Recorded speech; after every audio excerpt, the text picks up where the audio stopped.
2012, specifically December the 21st, 2012. What does it mean? Does it mean anything? Is it going to herald some kind of spiritual awakening for mankind? I do not believe that 2012 is significant at all. Now, here's what I would ask you. I haven't studied the Mayan calendar. I don't know what it means. But my question to you is, if you believe that December the 21st, 2012 heralds the beginning of some new chapter for mankind, why do you believe that? Do you believe that because you have researched the Mayan calendar and other topics?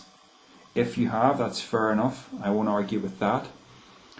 But do you believe it perhaps because you notice that other people believe it?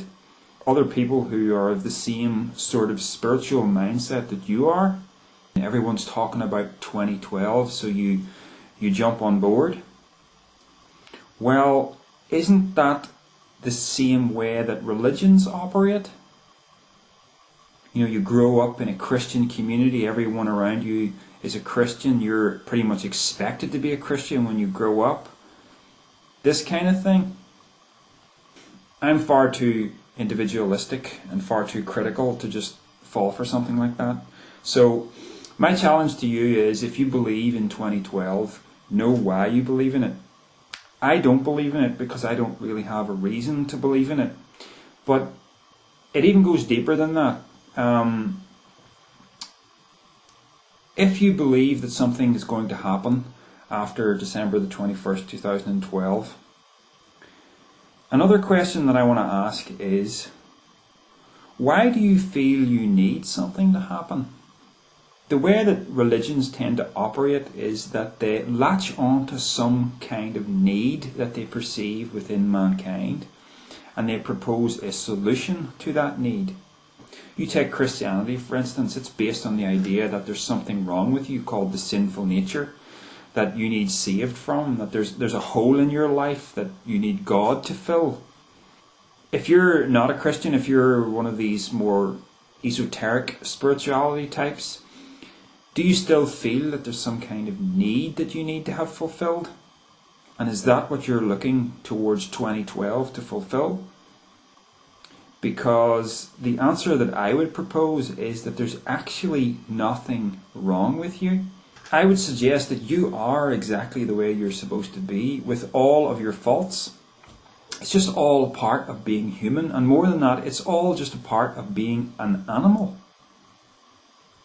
I mean, it's the most obvious thing in the world, and religions do a great job of masking this very simple fact.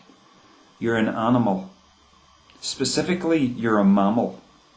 Now, let's compare you to your dog. Your dog has all the same faculties. It has lungs, it has a heart, it has a brain. That brain is capable of thinking and reasoning, of being trained. It has an emotional life, capable of affection, capable of territoriality. All these things also apply to humans. What is it that makes us different? Why are we a different category? I would suggest that we're not a different category. Our intelligence is merely a difference of degree. It's just a quantitative difference, not a qualitative difference. We'd like to believe that we have some kind of soul and that the rest of the animals don't. But on what do we base that? When I look at my dog and I look at myself, all I see is I'm a more intelligent form of the dog. That's all I see. And in some ways I wonder if I am more intelligent, because it seems that the dogs don't have to put up with all the nonsense that we fill our lives with. The dog readily embraces its animal nature and goes around, finding joy in its own nature. Whereas, humans, particularly if you get gripped by a religion, you end up denying yourself, denying your natural tendencies, even to the point where you might think it's even wrong to have a sexual thought if you're unmarried. Really ridiculous things like that Christians, single Christians, have a tendency to take very, very seriously. It's garbage, it's nonsense. And if you just take a step back, take a deep breath, and look at things the way they really are, the obvious truth just springs forth. And the truth is, you're just an animal. And that means, you don't need some kind of salvation package. You don't need something fixed any more than your dog needs those things. Everything is as it's supposed to be. But you might say, I feel this hunger inside myself. I feel this lack of something. I need something, and I want to find it. I don't know what it is, but I know I want to find it, so I'm a spiritual seeker. Let me give you another perspective on that. I've touched on this in other videos, and it's very much become the cornerstone of the way I look at life. That thing that you feel, that lack that you feel, that is the very driving force of all desire and all ambition. It is the thing that gives you a vital existence here. And without feeling that kind of lack, there is nothing for you to do but to stand still and do nothing, because you're completely fulfilled, so why would you do anything? Now, by lack, I'm talking about all of our desires. I'm talking about the hunger that we feel, the physical hunger for food. I'm talking about the sex drive. I'm talking about ego fulfillment of all sorts. I'm talking about the sort of things that we want to do that will give us joy. Like maybe we want to play a musical instrument or something. When I recognize and I take a deep breath and I say, actually, it's okay to be unfulfilled. That is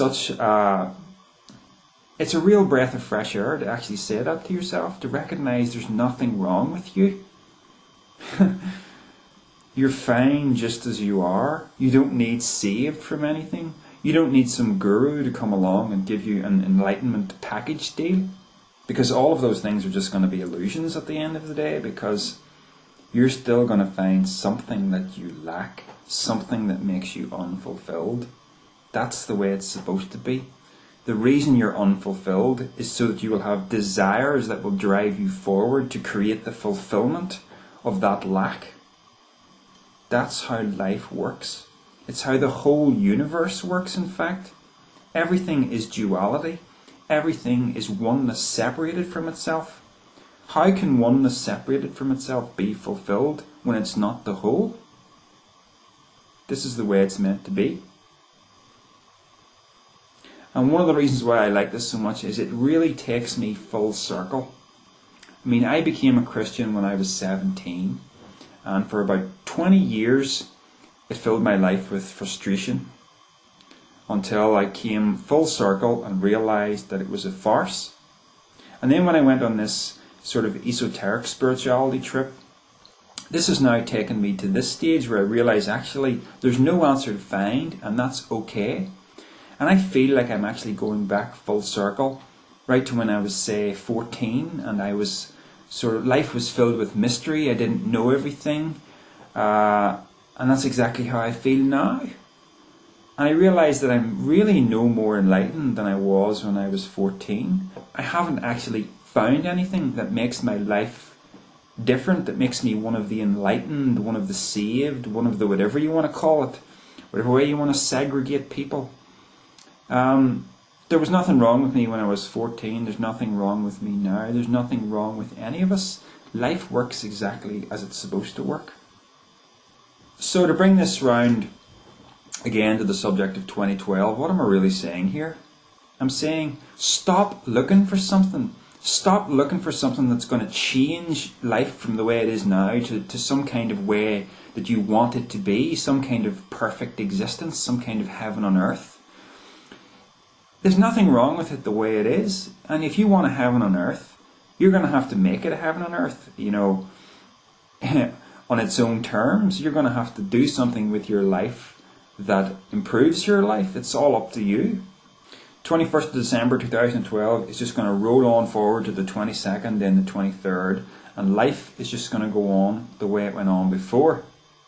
People who have put so much stock in that date, they're going to have so much egg on their faces, but they're not going to wear that egg, because they'll start to say, oh, we sort of hoped maybe there was something dramatic was going to happen, but it's not like that. It's like the balance has now shifted and things are going to start to get better.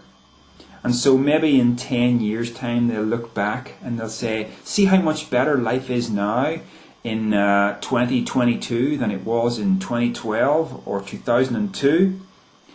And you know, they'll say that 2012 was the date when it all changed, but that's nonsense. I mean, I could simply say, look at how much better life is now than it was in 1950. I mean, everything is working towards improvement. That's the nature of life. So I don't put any stock whatsoever in this date 2012 because I don't see that there's anything I need. And if you want to discuss it, perhaps we should wait till 2013. Then we'll know, one way or another.